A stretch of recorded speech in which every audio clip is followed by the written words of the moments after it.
Hi everyone, this is Dr. Johnson, and for this particular lecture, we're going to be talking about child nutrition. We're specifically going to be talking a lot about the National School Lunch Program and the school breakfast program. By the end of this lecture, you should be able to describe the Healthy Hunger Free Kids Act. You should be able to list the requirements for a reimbursable school lunch meal. And you should be able to create meals that comply with the dietary standards according to the National School Lunch Program. Let's get started. I first want to lay the foundation when we're looking at grade school kiddos, what the importance is of nutrition. Hopefully by now you've been able to identify how nutrition is correlated with health. Here are some stats from 2018 for grade 5, 7, and 9, specifically in California. This is the percentage of students who are considered obese. You can see that grade 5, there's 40.5% of the population is considered obese. In 7th grade, 39%, and in 9th grade, it's 37.3%. This is quite alarming because the majority of children who are obese when they're younger will maintain obesity into adulthood and then gain even more weight. So let's look at some statistics related to nutrient-dense foods. I always like to look at it from a perspective of healthy, nourishing foods. So let's see how well students in this age range are doing with drinking less sugary beverages. So here are the stats for California. So this represents the percentage of children who are drinking one or more sugar-sweetened beverages per day. So these are things like soda, lemonades, etc.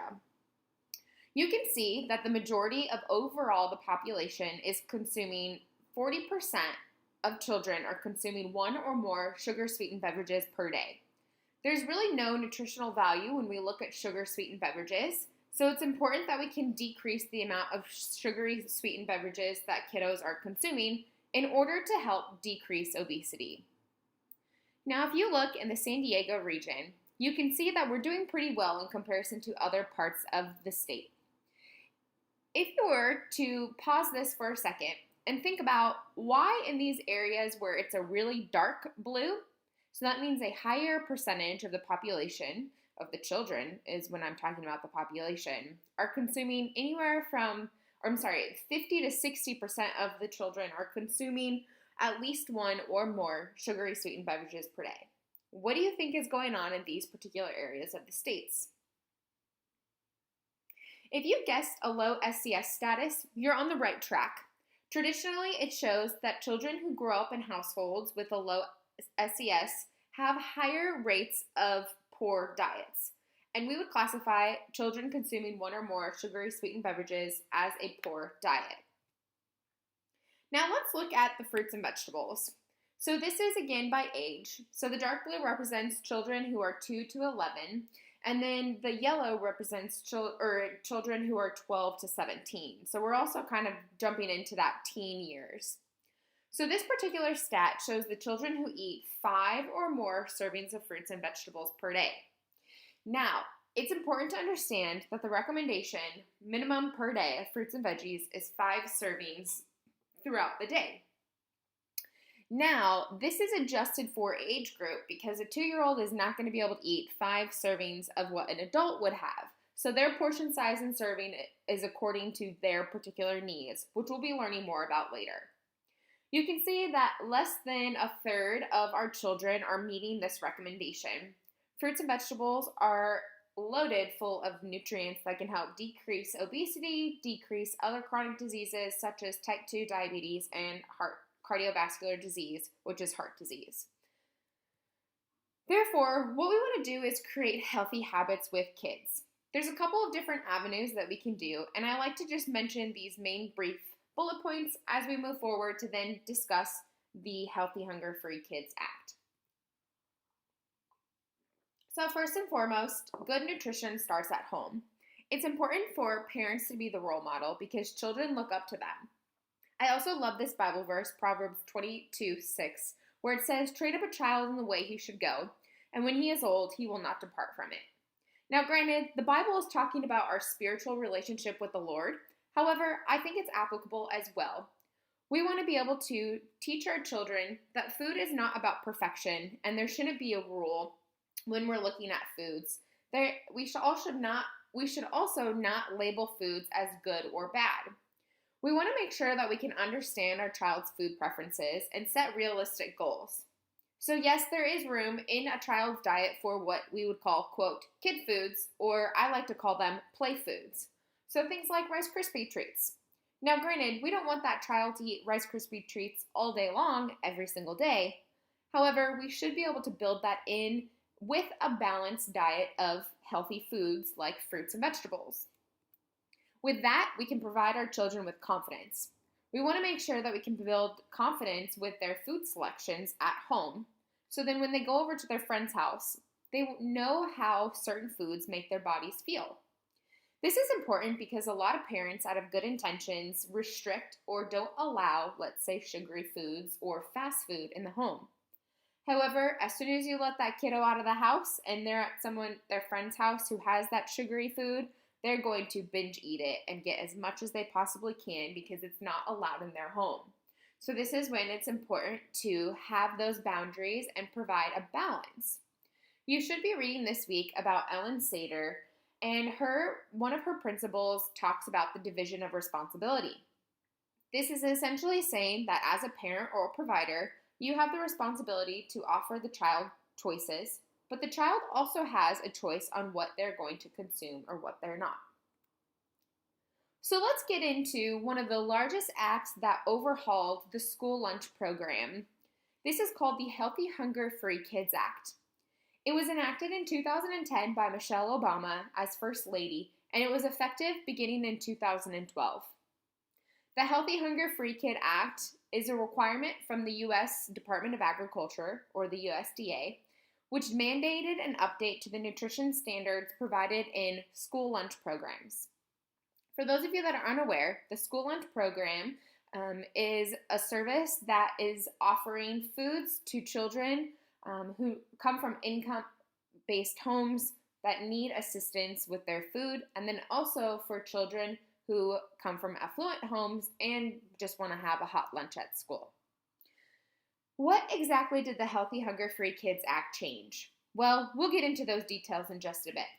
I want to first give you a little bit of background. The school lunch program has been around since 1946. It's a federally funded program that gives cash reimbursements for the number of lunches served in public schools. They are to provide nutritious meals to all children, but specifically to reach those who are in need. For some kids, their only meal that they get throughout the day is the lunch provided to them at school. The idea behind the lunch program is that lunch is supposed to meet 1/3 of the age group's daily nutritional needs. For example, if you required 900 milligrams of calcium per day, the lunch should be providing at least 300 milligrams per day. Another requirement is that 1 to 2 ounces of protein per meal, and there are more specific requirements for each of the meal components, or what we could also call food groups. I'll be referring it to as meal components moving forward. So the National School Lunch Program requirements, this was a crazy time. I actually worked in the school district when these new standards were put into place. It was a huge overhaul because now there was very strict requirements on what was allowed and what was not allowed. Previously, fast food companies or like these big chocolate chip cookies, I remember when I was in school, they were able to be served, but that no longer is allowed according to the National School Lunch Program. According to the National School Lunch Program, there must be 5 meal components offered for school lunch. In order for it to be reimbursed, so essentially the government has funded the program for that meal, the student is required to take 3 out of the 5 meal components. One of them has to be a fruit or a vegetable. So let's briefly talk about what was the overall change with the National School Lunch Program. The National School Lunch Program is required to meet the dietary guidelines of 2015-2020. It should note that we will have new dietary guidelines in 2020 that will impact and make the schools make additional changes depending on what is updated. With that being said, the two biggest pieces with the dietary guidelines of 2015-2020 was that less than 10% of our total calories are allowed to come from added sugars, and then less than 10% of our total calories can be coming from solid fats or saturated fats. This largely reduced and limits the amount of foods that are offered with the school lunch program in order to comply. I'll talk a little bit more about that when we get to the breakfast program. What I'd like to do is go through each of these 5 components and talk about what is allowed and what is not allowed. This is important because these are the same guidelines as the CACFP, which is the infant and toddler daycare, which you will be doing a menu for a preschool activity. So let's look at the meat and meat alternatives. So the meat and meat alternatives include any foods such as meats like beef, nuts and seeds, beans, tofu, eggs, cheese, and yogurt. Now I want to point this out, that cheese and yogurt are considered a meat alternative, not a milk. That's very important because the requirement is for school lunch program, you must provide fluid milk in order for it to count as that meal component. We'll get more to detail about that later. Now I want to show you that there are different requirements for the different age groups. This was another update to the Healthy Hunger Free Kids Act. The Healthy Hunger Free Kids Act put a max amount of calories allowed for each grade level. So grades K through 12, grades 6 through 8, and grades 9 through 12 all have different requirements. The idea behind this was to help combat the obesity epidemic with children. By limiting the amount of calories that they are consuming, it can help offset the overconsumption of calories down the road. One thing to note, it does not benefit those who rely exclusively on a school lunch as their sole calorie intake for the day. That was a big debate when the new guidelines came out. We'll talk about some alternatives that they help bridge that gap for those kiddos. So let's look at the requirements per day. So grades K through 5, they're required to have 1 ounce equivalent per day. For grades 6 through 8, it's the same. But grades 9 through 12, they're required to have at least 2 ounces per day of a meat or meat alternative. You can see that within the week, they're required to meet a little bit different depending on the age group. But we'll focus on the daily requirements because you're going to end up writing a menu for practice. Grains. Now, the meal component grains, this was a huge undertaking and a huge overhaul. So the new guidelines state that all grains must be whole grain or whole grain rich. Let's talk about that. So this includes things like whole wheat bread, whole grain bread, whole wheat pasta, oatmeal, brown rice, etc. So when we're looking at the grain component, for example, a tortilla on a burrito is required to be a whole grain tortilla. Now the reason for this implementation is to increase the amount of fiber and nutrients that child is consuming. Whole grains have been associated with lower obesity and lower risk of cardiovascular disease and diabetes. You can see that each day, K through 8 requires 1 ounce equivalent per day, and grades 9 through 12 require 2 ounces equivalent. Now you may be asking yourself, what does equivalent mean? And I'll be posting another mini lecture on figuring out how do you know how much pizza or how much burrito 1 ounce equivalent would be. This was a huge undertaking. Now there was a phase out period where they were allowed to have 50% whole grain and 50% enriched. However, this is now transitioned over the last 5 years to be 100% whole grain. The reason for that, again, as I mentioned earlier, is to boost the fiber and nutrient content of the overall diet. This required a mass undertaking from producers, the food companies that would make these burritos or pasta or pizza for large quantity food production had to completely reformulate their product in order to comply to these new guidelines. Now, with the fruits and vegetables, this was a very interesting undertaking. They really push the requirement for fruits and veggies to increase. And this is because we know of all the health benefits behind fruits and vegetables, and children are largely not consuming the adequate amount. You can see that fruit and a vegetable are each their own meal component with different requirements. So K through 12 and grades 6 through 8 require at least a half a cup of fruit per day. Grades 9 through 12 require 1 cup per day. Where the vegetables, grades K through 8 K through 12 both have 3/4 cup minimum of vegetables. Now, one thing to note that's very interesting is that the veggies have to vary by color throughout the week. So there are now basically 5 categories of vegetables. They can fall in the dark green category, the red and orange category, beans and peas category, starchy category, and other. So let me give you an example of each. A dark green would be broccoli. A red or orange would be carrot. Beans and peas would be kidney beans. Starchy could be a potato. And other could be cucumbers or bell peppers. But also, bell peppers could fall under the red and orange category. Now, there is a minimum requirement each week that they have to offer in order to get a variety of colors of vegetables throughout the week. They can no longer just serve French fries as potatoes throughout the week. In addition, fruit has to be in the form of whole fruit, and if they are going to offer juice, it has to be 100% juice. It can't have any added sugars in it, and no more than 50% of the offerings throughout the week can be juice.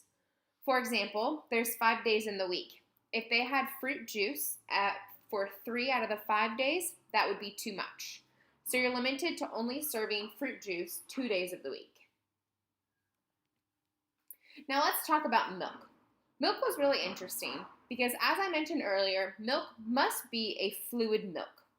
You also have to offer 2 different choices of milk. Now, originally, they removed flavored milk completely. So there was no longer chocolate milk and there was no longer strawberry milk ever offered. It simply was either non-fat milk or low-fat milk. However, they started to notice a large amount of fluid milk waste in schools, so they reintroduced the flavored milk. However, flavored milk must be non-fat, so it can't be low-fat chocolate milk. It has to be non-fat chocolate milk. Referencing here that non-fat and fat-free are the same thing, and then low-fat and 1% are the same thing. Students are not required to take the milk. However, they do require to offer fluid milk. Now, one thing that's interesting is that they only offer milk alternatives to those who have a registered allergy. It's not based off of food preference. So what exactly counts as a reimbursable meal? Students must take at least 3 of the 5 required meal components. One of them must be a fruit or a vegetable. Now, what's the issue with this? When they first implemented this in 2012, there was a large amount of food waste, specifically thrown away fruits and vegetables, because there was no education that went along with providing these new meals to children and letting them know, hey, we're going to increase the amounts of fruits and vegetables because they help you build strong bodies. A lot of education went into teaching kids how to make a healthy lunch, specifically by choosing their entree, choosing at least 1 fruit or vegetable, and then selecting the milk option. Again, the reimbursable meal requirement only mandates that children take 3 of the 5 meal components, and one of them must be a fruit or a vegetable. So a meal is not complete without a fruit or vegetable. Juice is considered a fruit, but it must be less than 50%. They don't have to take the milk, and lunch does have to offer all 5 meal components. An entree is 2 components, which typically includes the grain and the meat, and a student must take a minimum of 3 of these meal components in order for it to be compliant. I want you to pause the video and I want you to design a lunch that appeals to children using the 5 required meal components. Then I want you to write a brief little lesson on how, it should say meal, not snack. Uh, what what nutrients would you find in those foods to have a healthy nutritional benefit? And then brainstorm some type of fun food game that you could create an educational lesson plan around.